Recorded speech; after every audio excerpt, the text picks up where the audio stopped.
सलीम साफी साहब, अभी शेख रशीद साहब कह रहे थे कि मैक्सिमम 7 दिन लग सकते हैं, हो सकता है कि खबर 1-2 दिन में भी आ जाए, लेकिन वो कह रहे हैं कि मामला सेटल हो चुका है। आपके पास क्या इत्तलात है? मामला सेटल अगर हो चुका है तो क्यों मैक्सिमम 1 हफ्ता लग सकता है नोटिफिकेशन जारी होने में? जी देखिए, यानी ये जिन लोगों ने बीच में आना जाना किया है या फिर ख़ुद जो बराह रास्त मुलाकातें हुई हैं, उसमें उसूली तौर पर तो मामला तय पा गया है। ख़ुद इमरान ख़ान साहब ने अपनी कैबिनेट को भी ये बताया है, पार्लिमानी कमेटी को भी ये बताया है।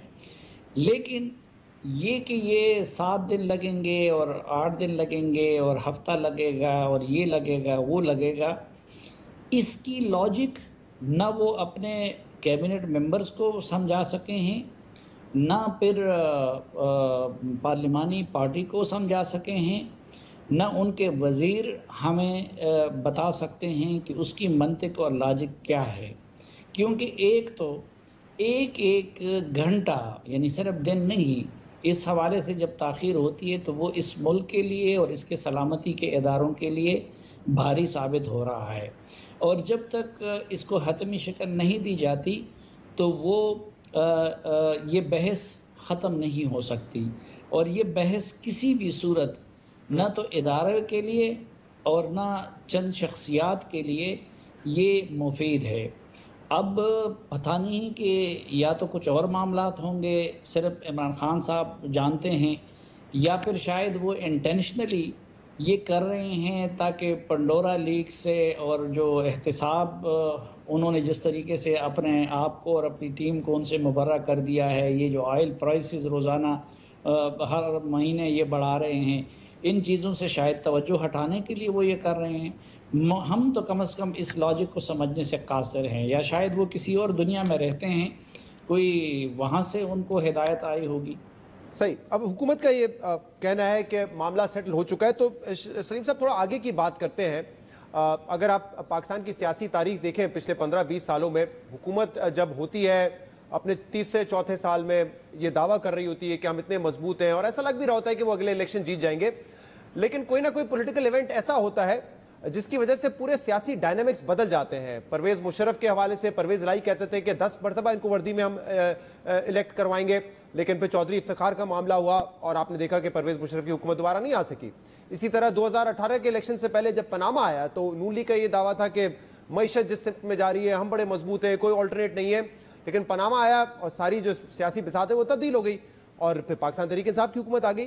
तो ये जो इवेंट है, ये वन ऑफ इवेंट है, मामला सेटल हो जाएंगे, जो भरोसा और एतमाद पहले था सिविल और मिलिट्री में वो दोबारा कायम हो जाएगा।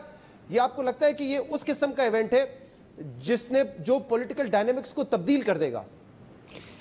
देखिए, एक तो आने वाला वक्त बताएगा कि ऊंट किस करवट बैठता है, और दूसरा खुद इमरान खान साहब इस जोम के भी शिकार हैं कि जी मेरा कोई मुतबादिल नहीं है। तीसरा, उनको ये भी इत्मीनान है कि मेरी खातिर इतनी ज़्यादा दुश्मनियाँ ली गई हैं कि शायद कोई और ऑप्शन नहीं होगा, लेकिन वक्त आने पे ऑप्शन निकल आते हैं। अब देखें, ये जो एक तो ये है कि ये इमरान खान साहब इसी हुकूमत में वो ये नहीं कह चुके हैं कि जी मुझे कोई फ़र्क नहीं पड़ता कि DGI कौन है और आर्मी चीफ कौन है, और फिर अभी उन्होंने इतना उसको ज़िंदगी और मौत का मसला बना दिया है। दूसरी तरफ ये है कि मैं पूरी ज़िम्मेदारी के साथ आपको ये कह रहा हूँ कि जो कुछ हुआ था उसका पहले से इमरान खान साहब को भी इल्म था। फिर देखें कि माजी में जो कुछ हुआ, एक तो मालिक साहब बेहतर बता सकते हैं कि इस तरह उसके स्ट्रिक्ट कानूनी रूल्स भी उनके लिए नहीं है कि ये प्राइम मिनिस्टर का मैंडेट है। लेकिन मैं आपको इनकी हुकूमत का बताऊं कि अगर वाकई मसला ये है तो इमरान खान साहब की हुकूमत में पहले जनरल आसिम साहब DGI बनाए गए। हमें बताएं कि क्या उसमें ये प्रोसेस हुआ था कि 3 नाम आ जाएं और उसमें ये हो जाए वो हो जाए, और यही हुआ। हमने तो उसमें कोई मुशावरत नहीं देखी थी। वहाँ उसी तरह ISPR की तरफ से प्रेस रिलीज आ गया और वज़ीर-ए-आज़म हाउस की तरफ से नोटिफिकेशन हो गया। नहीं तो हमें बताया जाए कि उस वक्त कौन से 3 नाम उनके सामने पेश किए गए थे। ये तो मामला हमारे सामने आप लेकर आए हैं सलीम साहब, लेकिन सवाल ये है कि क्या वो जो ट्रस्ट था वो दोबारा कायम हो सकता है, या माजी की तरह जैसे मैंने आपको 2 मिसालें भी दी, आपको लगता है कि ये कोई गेम चेंजर साबित हो जाएगा, पॉलिटिकल डायनेमिक्स जो है वो तब्दील हो जाएंगे इससे? دیکھیں ماضی میں بھی عمران خان صاحب نے 2-3 مرتبہ اس طرح کیا ہے کہ انہوں نے اسٹیبلشمنٹ کو بلیک میل کرنے کی کوشش کی ہے. مثلا جب میاں نواز شریف باہر چلے گئے تو اس وقت بھی انہوں نے اس طرح کی یہ باتیں کی تھی کہ جی خالد بن ولید کی، حضرت خالد بن ولید رضی اللہ عنہ کی مثالیں دے کے اور یہ بات کہہ کے کہ مجھے فرق نہیں پڑتا. اس وقت تو ظاہر ہے کہ وہ پولیٹیکل معاملات تھے تو عمران خان صاحب کو رستہ دے دیا گیا اور ان کی بات مانی گئی. میرے خیال میں اب کے بار بھی وہ اس غلط فہمی کے شکار تھے کہ وہ ایک بار پھر عسکری لیڈرشپ کو بلیک میل کرنے کے، لیکن انہوں نے یہ نہیں سوچا کہ وہ پولیٹیکل معاملات تھے اور یہ پورے انسٹیٹیوشن کے وقار کا مسئلہ ہے. دوسرا یہ کہ اس میں ان کے پاس کوئی مورل گراؤنڈ نہیں ہے. اور تیسرا یہ ہے کہ آپ اگر اس چیز کو تھوڑا سا بھی ڈسٹرب کرتے ہیں تو وہ پورا چین جتنے ملٹری آفیسرز کا کے تقرریوں اور تبادلوں کا ہوا ہے تو وہ متاثر ہوتا ہے، اور میرے خیال میں اس سے پیچھے ہٹنا انسٹیٹیوشن کے لیے وہ مشکل ہے. صحیح. مالک صاحب آپ کی کیا ریڈنگ ہے؟ وزیر اعظم عمران خان تو کل پارلیمانی پارٹی کی میٹنگ میں بڑے کانفیڈنٹ تھے کہ میرے بہترین تعلقات ہیں، مجھ سے بہتر کسی کے تعلقات نہیں ہیں ملٹری سے. کیا آپ کو لگتا ہے کہ یہ اس ایونٹ کے بعد بھی ایسا ہی رہے گا یا کہیں نہ کہیں پولیٹیکل ڈائنامکس چینج ہوں گے؟ کیونکہ آپ دیکھ رہے ہیں کہ دوسری طرف اپوزیشن بھی اب بڑھ چڑھ کے آ رہی ہے، یہ الزام لگا رہی ہے کہ جتنا وقار کو نقصان، فوج کے وقار کو نقصان اس حکومت نے پہنچایا اتنا تو نریندر مودی نے بھی نہیں پہنچایا ہے. شہزاد، وہ انگریزی میں کہتے ہیں chain is only strong as its weakest link. یہ جو اعتماد ہوتا ہے نا، یا ایبسولوٹ اعتماد ہوتا ہے، نہیں ہوتا، پارشل نہیں ہوتا. تو میرے خیال میں شیشے میں بال تو آ گیا ہے. جو ایک نیو نارمل تو سیٹ ہوگا، things will never go back, they can't go back to the old normal. میں ایک بات کرنا چاہ رہا ہوں، اس لیے میں بڑی سینسٹیو بات ہے، میں اپنے ورڈز کوشش کروں گا بڑا کیئرفلی ان کو میں چوز کروں. عامر ڈوگر صاحب نے ایک سٹیٹمنٹ دیا جو پہلا آفیشیل سٹیٹمنٹ انڈائریکٹلی نکلا تھا.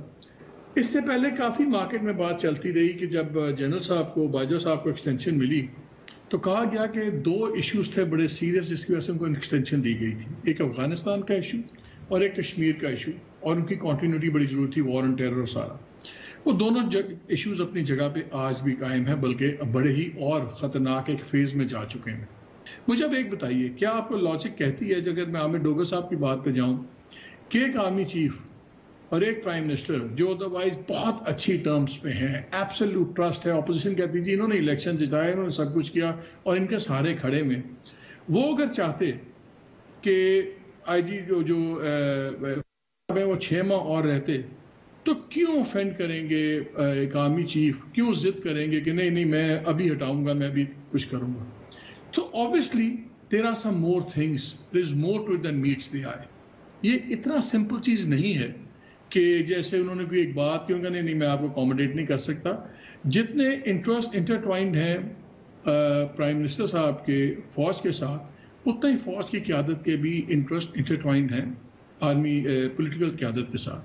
تو ہم بڑے آرام سے ٹھنڈے دل سے سوچنا ہوگا کہ اگر آپ آرمی چیف ہوں، کیا آپ اس بات پہ ڈیفینڈ کریں گے پی ایم کو؟ Maybe there are other things, other factors جنہوں نے مینڈیٹ کیا ہو کہ اور چینجز ہوں گی اور چینجز کو ڈیلے نہیں کیا جا سکتا.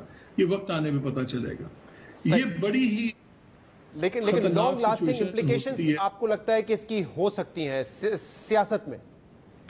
دیکھیں، جب ایبسولوٹ ٹرسٹ سے ٹرسٹ پہ آپ آ جائیں تو اس کی بالکل ہمارے جیسا والیٹائل پولیٹیکل کلچر جہاں پہ ہیں، جہاں اتنی پولیٹیکل فالٹ لائنز ہیں، جہاں پہ اتنی پولرائزیشن ہوئی بھی ہے، every degree of change matters.